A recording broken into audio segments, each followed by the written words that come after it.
i3. Le Core i3 est le processeur d'entrée de gamme d'Intel conçu pour l'informatique de base et le multitâche léger. Il est généralement équipé de 4 à 6 cœurs, ce qui est suffisant pour naviguer sur Internet, regarder des vidéos ou travailler sur plusieurs documents à la fois. Vous pouvez même jouer à quelques jeux légers. Cependant, si vous essayez d'exécuter des tâches lourdes comme le rendu ou des jeux modernes, c'est possible, mais vous rencontrerez des ralentissements et des saccades. Mais c'est précisément ce qui rend ce processeur abordable et en fait un bon CPU d'entrée de gamme pour un ordinateur à petit budget. Une autre chose importante à comprendre, si vous regardez la fin du nom du CPU, vous verrez parfois une lettre ou un suffixe. Ce suffixe indique en réalité le type de performance ou de fonctionnalité du CPU. Par exemple, les variantes laptop du i3 sont généralement accompagnées du suffixe U. Cela signifie que le CPU va prioriser la limitation de sa consommation d'énergie afin que l'ordinateur portable génère moins de chaleur et offre une autonomie de batterie plus longue.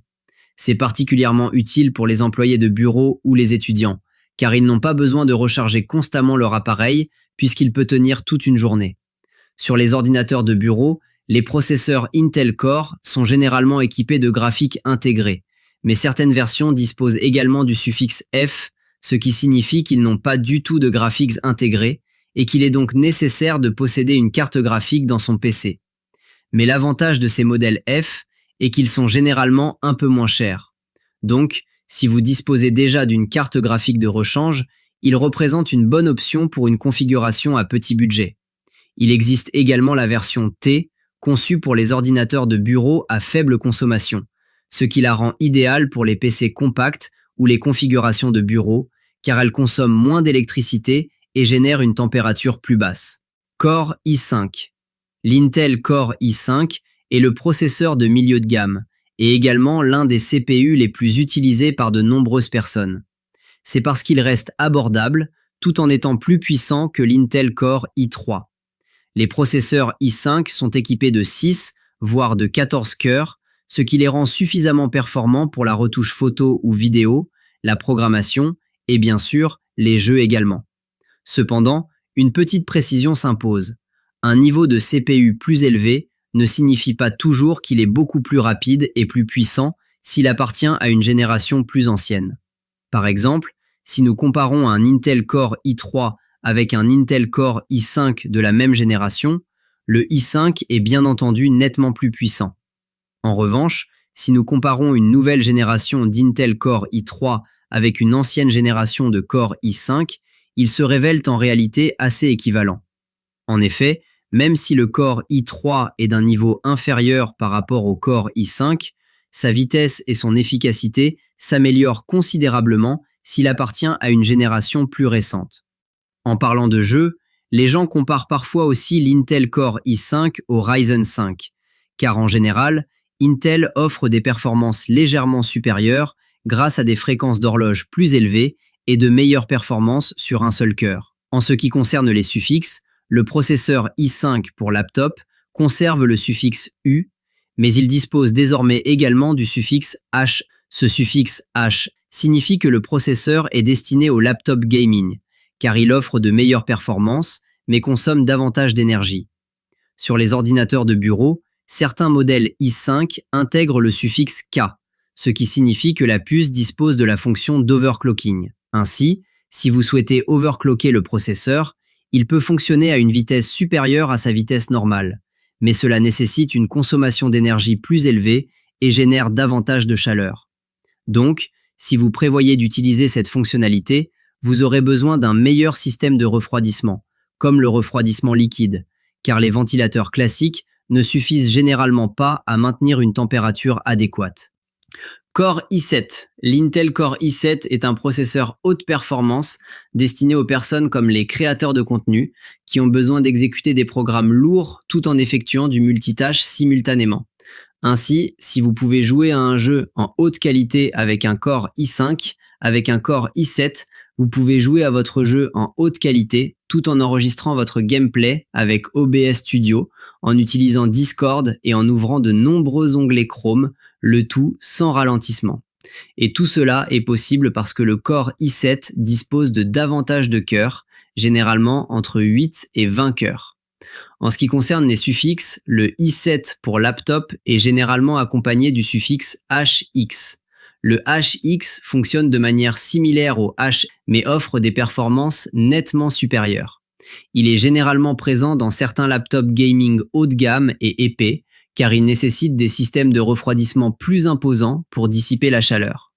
En ce qui concerne les ordinateurs de bureau, il existe également une variante appelée KF.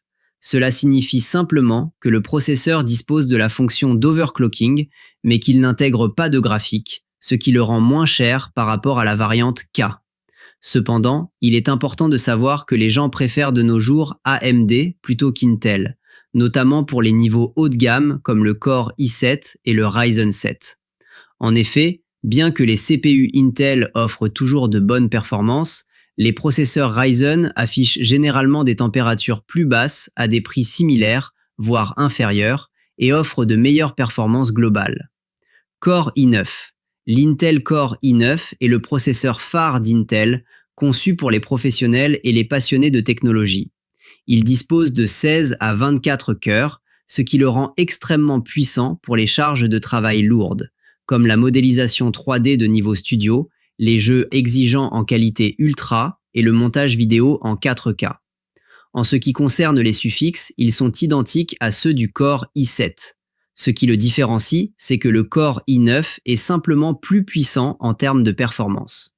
Cependant, si l'on parle de performance en matière de jeu, de plus en plus de personnes ne souhaitent plus opter pour le Core i9. Elles choisissent plutôt le Ryzen 9. En réalité, le Core i9 reste excellent, mais les CPU Ryzen disposent d'un suffixe appelé X3D, qui est le processeur d'AMD doté de la technologie de cache 3D V-Cache, permettant d'améliorer considérablement les performances dans les jeux vidéo sans pour autant consommer davantage d'énergie. Mais malgré tous ces avantages et inconvénients du Core i9, la grande majorité des gens n'ont pas réellement besoin d'un processeur aussi puissant, car seuls les passionnés de technologie ou les professionnels en ont véritablement besoin. Core Ultra. La série Intel Core Ultra est la nouvelle génération de la série Core habituelle, et vous pouvez la trouver dans des laptops haut de gamme comme l'Asus ROG et le Lenovo Legion. Ce qui distingue le Core Ultra, c'est qu'il intègre un NPU directement dans le processeur. Au cas où vous ne le sauriez pas, le NPU est une puce dédiée au traitement des tâches liées à l'intelligence artificielle. Ainsi, au lieu de solliciter votre CPU pour chaque tâche, ce qui peut le faire chauffer davantage et consommer plus d'énergie, ces tâches seront prises en charge par le NPU, permettant à votre laptop de fonctionner à une température plus basse. Parmi les exemples concrets d'utilisation du NPU, on peut citer la génération automatique de flou d'arrière-plan lors des appels vidéo dans Windows Studio FX, ainsi que l'utilisation de la fonctionnalité de remplissage génératif par IA dans des logiciels de montage comme DaVinci Resolve et Photoshop. Cependant, malgré toutes ces fonctionnalités intéressantes basées sur l'IA, la plupart des gens n'en ont pas réellement besoin. Elles sont davantage adaptées aux éditeurs professionnels, aux designers ou à toute personne gérant des charges de travail importantes. Intel vPro. L'Intel vPro est une variante spéciale de la série Intel Core destinée aux entreprises. Vous trouverez souvent des versions vPro des cores i5, i7 ou i9 dans les laptops de bureau ou d'entreprise. Ce qui rend le vPro particulier, c'est qu'il intègre la technologie de gestion active d'Intel et la fonctionnalité de chiffrement total de la mémoire. L'AMT est essentiellement une fonctionnalité de gestion à distance qui permet aux administrateurs informatiques de mettre à jour, contrôler ou verrouiller de nombreux ordinateurs à distance sans avoir à les traiter un par un. Quant au chiffrement total de la mémoire, il permet de chiffrer vos identifiants de connexion, vos clés de chiffrement et d'autres fichiers textuels stockés en mémoire. Ainsi, si quelqu'un tente de voler vos données, celles qu'il obtiendra seront brouillées et illisibles. Intel Atom. L'Intel Atom est un processeur ultra basse consommation conçu pour les appareils petits et portables. Vous le trouverez principalement dans des équipements tels que les terminaux de point de vente utilisés pour les paiements, les bornes numériques dans les centres commerciaux ou les aéroports, ainsi qu'intégré dans des dispositifs comme les caméras de sécurité. Ces CPU sont conçus pour consommer très peu d'électricité par rapport aux processeurs Intel des laptops et des ordinateurs de bureau, ce qui leur permet de ne pratiquement pas générer de chaleur.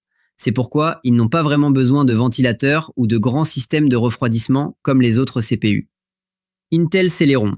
L'Intel Celeron était la série de processeurs la plus faible d'Intel, littéralement conçue pour des tâches vraiment basiques comme la saisie de documents.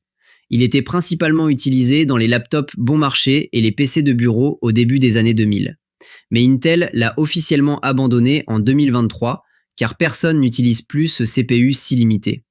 En fait, si vous consultez le classement des benchmarks de 273 processeurs Intel, la série Intel Celeron se trouve tout en bas du classement.